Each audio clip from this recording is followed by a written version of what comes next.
오늘 아침 뉴스 연구소. 오늘 아침 뉴스의 맥을 짚어드리는 시간 뉴스연구소 뉴스톱 김준일 대표와 함께합니다. 어서 오십시오. 안녕하세요.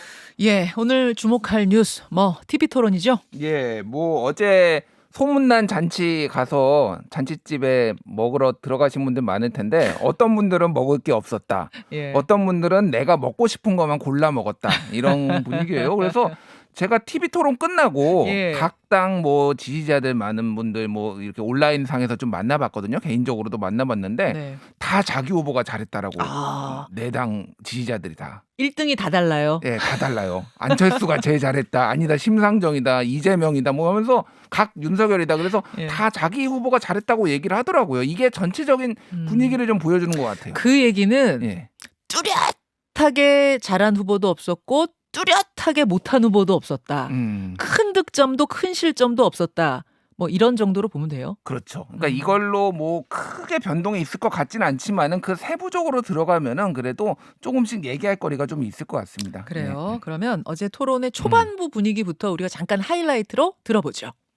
그러니까 지금 이 사건이 굉장히 단순하거든요. 네. 이재명 후보가 투기 세력과 결탁한 공범이냐 아니면 활용당한 무능이냐 둘 중에 하나예요. 이 딜레마를 이재명 후보께서 분명하게 해명을 하셔야 되는 겁니다. 자, 그걸 제가 주문 드리는 거예요. 그 대장동 도시개발로 그 김만배 등이 3억 5천만 원을 투자해서 시행 수익 그리고 배당금으로 6,400억을 챙겼는데요. 그렇습니다. 근데 윤 후보님은 부친의 집을 그 관련자들이 사줬지 않습니까? 그것도 이익이잖아요. 다른 걸 얘기를 하시는 거 보니까 여기에 대해서 답을 못 하시네요. 여기는 특검 뽑는 자리가 아닙니다. 아니, 혹시 윤 후보님께서 청약 점수 만점이 몇 점인지 아십니까? 40점으로 알고 있습니다. 예, 84점인데요. 84점에. 예. 예. 저희가 하이라이트로 조금씩 엮어서 보내드렸는데,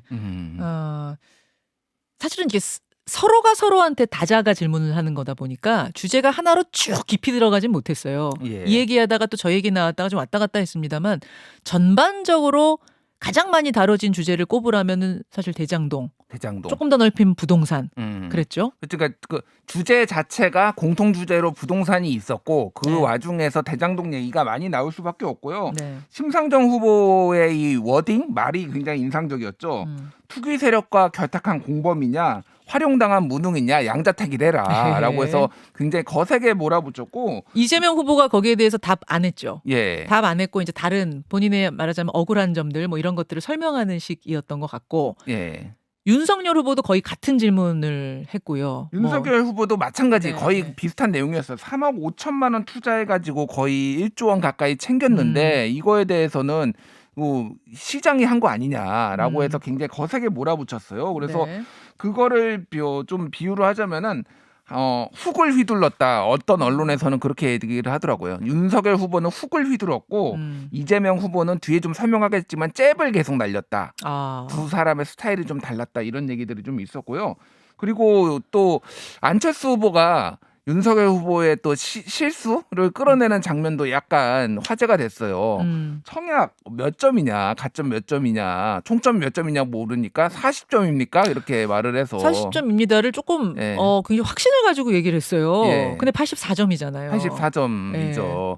그래서 디테일이 좀 부족한 거 아니냐. 이게서 좀 준비를 좀 이렇게 안철수 후보가 꼼꼼하게 해왔다 이런 평가들도 좀 있었죠. 그 뒤에도 이재명 후보가 R200, R200 텍소노미 얘기를 한다든지 이런 좀 윤석열 후보를 향해서는 약간 장학 퀴즈 같은 느낌의 질문들이 네. 꽤 있었어요. 요거 너 알아? 요거 들어봤어? 요거 디테일 좀 더 들어가 보면 아는지 내가 확인해 볼까? 요런 질문들이 이재명 후보가 잽을 날렸다라는 게 그런 의미예요. 계속 그린 텍소노미, 알리백 이를테면은 그레이 수소, 블루 수소, 예, 수소의 유형 이런 것들 계속 물어보면서 이런 거 난 다 알아.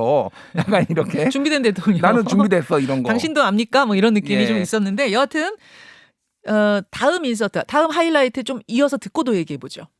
저도 이재명 후보께 좀 여쭤보고 싶은 게 있는데요. 이 후보님 문재인 정권의 후계자 맞으시죠?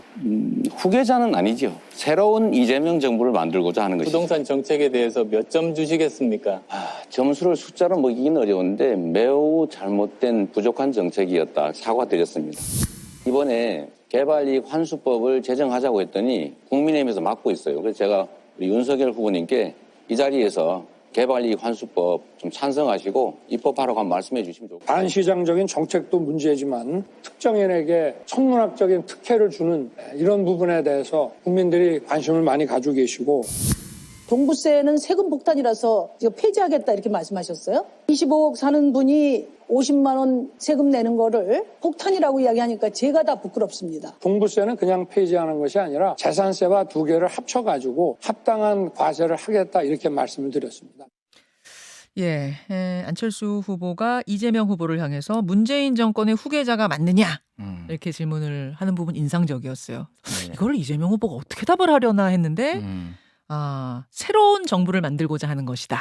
이렇게 답을 했어요. 뭐 일관된 태도였죠. 지금까지 이재명과 계승을 하는 것도 맞지만은 새로운 이재명 정부의 출범이다라고 해서 정권 재창출이 아니라 이재명 정부의 새로운 탄생이다 이런 얘기들을 민주당에서 했잖아요. 네네. 아무래도 부동산에 대한 부정적인 시각을 좀 극복해보고자 그렇게 했던 거고.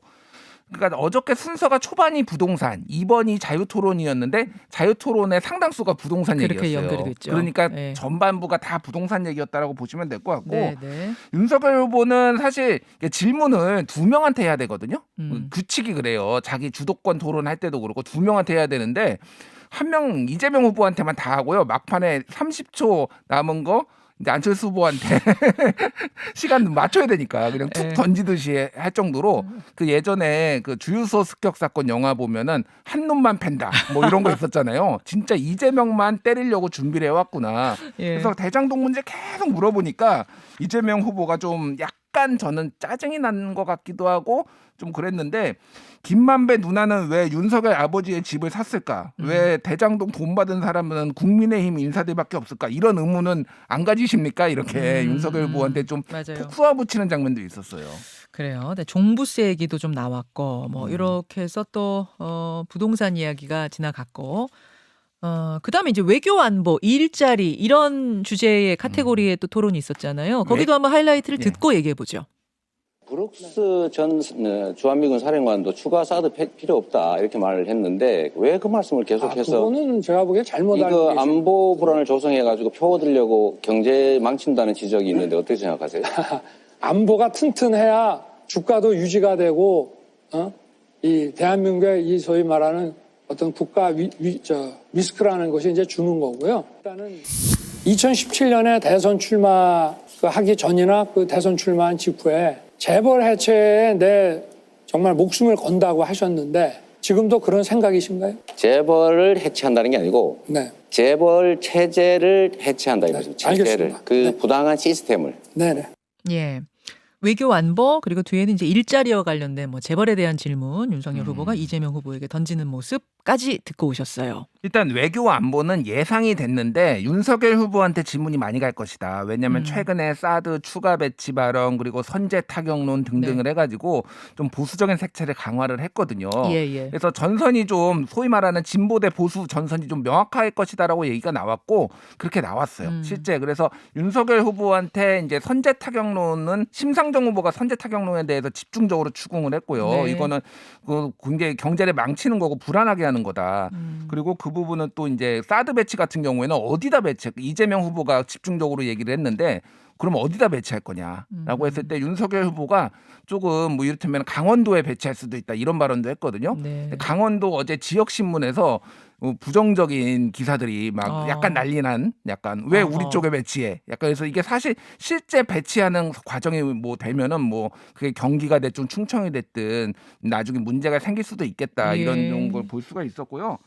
그리고 안철수 후보가 굉장히 세게 나왔습니다. 그러니까 전체적으로 보면 안철수 후보의 어떤 보수 색채가 좀 강하게 드러났다. 예를 들면은 안철수 후보가 윤석열 후보한테 핵공유, 한미 핵공유 해야 된다. 본인은 그렇게 생각하는데 어떻게 생각하느냐. 근데 예전에 윤석열 후보는 핵공유까지 얘기를 전술핵 배치 얘기를 했다가 물러섰거든요. 그러면은 북한 핵을 인정하는 꼴이 된다. 그래서 오히려 안철수 후보가 중도 보수로 알려졌지만 정책적으로는 더 보수적인 색깔을 드러내는 이런 것들이 좀 연출이 많이 됐어요. 그래요.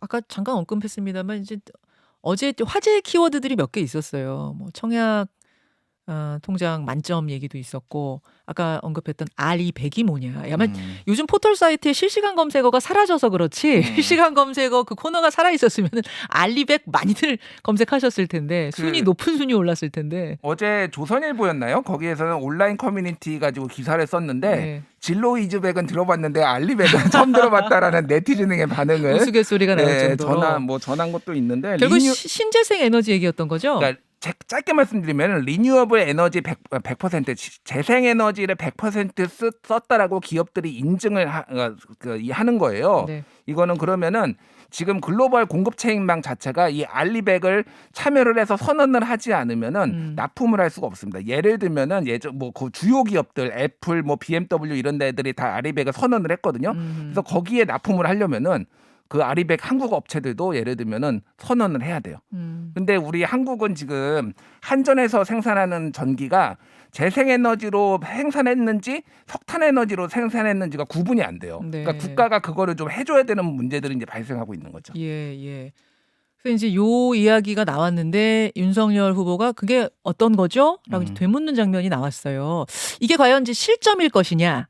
아니면 이재명 후보가 너무 또 질문을 뭐 이것도 모르냐는 식으로 한 거냐? 이제 이거 가지고도 막 갑론을박이 그러니까 지지자들 사이에 있던데. 그러니까 진짜 보고 싶은 대로 보시더라고요. 윤석열 후보 지지자들은 알리백까지 알아야 돼. 그리고 모르는 거 있으면 보완해서 하면 되지. 뭐 그렇게 이게 난리라고 하고 뭐 이재명 후보 지지자들은 아니 지금 재생에너지가 얼마나 중요하고 세계 시장이 어떻게 가고 있는데 지금 이것도 몰라? 약간 이렇게 서로 공격을 하시더라고요. 예.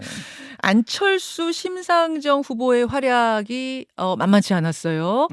그 하이라이트도 좀 들어볼까요? 제 녹취록 공개로 2차 가해 등 이렇게 여러 고통을 받고 있는 피해자 김지은 씨한테 이 자리를 빌어서 정확하게 사과하실 용의가 있으십니까? 제가 김지은 씨를 포함해서 모든 분들에게 아주 공인의 안에도 공적인 위치에 있으니까 제가 사과를 드리겠습니다. 국민적 합의와 토론 타협이 필요하다. 그리고 최대한 신속하게 한다. 이 정도를 저희가 합의하는 게 최선이 아닐까. 내일 국민연금 개혁은 누가 대통령이 돼도 하겠다. 이렇게 우리 4명이서 공동 선언하는 건 어떠십니까? 뭐 좋은 의견이십니다. 뭐 이 자리에서 약속을 하죠. 네, 그거는 안 할 수가 없으니까요. 네. 그건 선택이 아니니까. 안철수 후보는 연금 개혁을 누가 대통령이 돼도 하겠다라는 대타협을 그 자리에서 이끌어냈고 예. 심상정 후보 같은 경우에는 윤석열 후보로부터 사과를 또 생방송 중에 이끌어냈어요. 예. 그러니까 그 안철수 후보부터 말씀을 드리면은 지속적으로 연금 개혁해야 된다라는 아젠다를 지금까지 들고 왔고 미래 세대에 부담을 주면 안 된다. 양당이 비겁하게 이거를 아젠다로 꺼내지 않고 있다라고 얘기를 했어요. 네.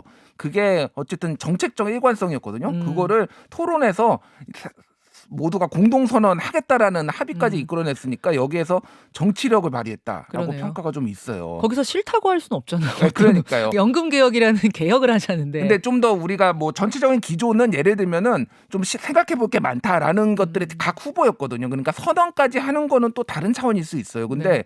강하게 거기서 푸시를 하니까 좀 후보들이 끌려갔다 이런 평가들이 있고 심상정 후보는 여기에서 어쨌든 존재감이 굉장히 드러났는데 예를 들면은 어제 배우자들 리스크가 거의 언급이 안 됐는데 그것도 좀 특이한 점이었어요. 맞아요. 예. 사실은 이제 김건희 씨 녹취록으로 뭐 떠들썩했었고 최근에는 김혜경 씨 그 과잉 의전 논란으로 떠들썩한 가운데에서 벌어진 토론이라 예. 분명히 이 주제가 뜨거울 거다라고 예측했는데 김혜경 씨 얘기는 아예 하나도 안 나오고 김건희 씨 얘기는 요 안희정 전 지사 건 사과 하나, 그거 하나 나왔어요. 그렇죠. 그러니까 예. 뭐 미투 보수는 미투에 돈 주면은 다 무마됐다. 요 발언 가지고만 나왔는데 일단 양당 후보가 각자 흠이 있으니까 꺼내봤자 부메랑이 될 것이다라고 해서 몸을 조심했다라는 분석들이 상당히 있어요. 그러니까 그러다 보니까 그리고 품격을 좀 높여야 된다. 무속 이런 거가 조금 이 대선 토론의 주제로 맞지 않다라고 좀 전체적으로 생각을 하신 것 같아요. 이게 후보들끼리 합의를 한 걸까요? 아니면은 그냥 이심전심 통한 걸까요? 아니면 준비를 했는데 시간이 없었던 걸까요?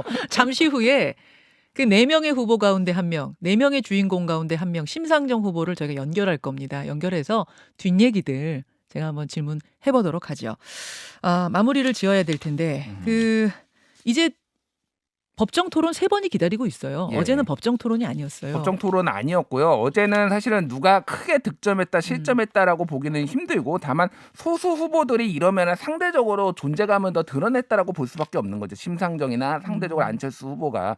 그래서 앞으로 지지율이 어떻게 변할지는 좀 봐야 될 것 같고 3번 말고 좀 더 많이 해야 되겠다 보니까 이거 가지고 성이 안 찬다. 예. 저도요. 한 사람이 질문하고 발언하는 걸 합쳐서 5분이었고 예. 주도권 토론도 10분밖에 안 되다 보니까 뭐 좀 얘기하려고 그러면 끝나요. 이게 좀 안타깝더라고요. 그리고 양자 토론 꼭 이재명 뭐 윤석열이 아니라 예를 네. 들면 이재명 안철수, 예. 뭐 심상정 윤석열, 아이, 좋습니다. 뭐 이런 식으로 양자 토론도 막 여러 거침없이. 개가 좀 많이 나와야 되지 않을까 이렇게 보여집니다. 예. 빙산의 일각만 보여주지 마시고 예. 최대한 좀 많이 보여주십사. 저도 부탁드립니다. 수고하셨습니다. 예, 감사합니다. 김현정의 뉴스쇼는 청취자 여러분의 참여로 이루어집니다. 트위터, 페이스북, 레인보우 게시판, 그리고 단문 50원, 장문 100원의 유료 문자 샵 1212, 우물정 1212 통해 참여하실 수 있습니다. 김현정의 뉴스쇼, 여러분과 함께 만듭니다.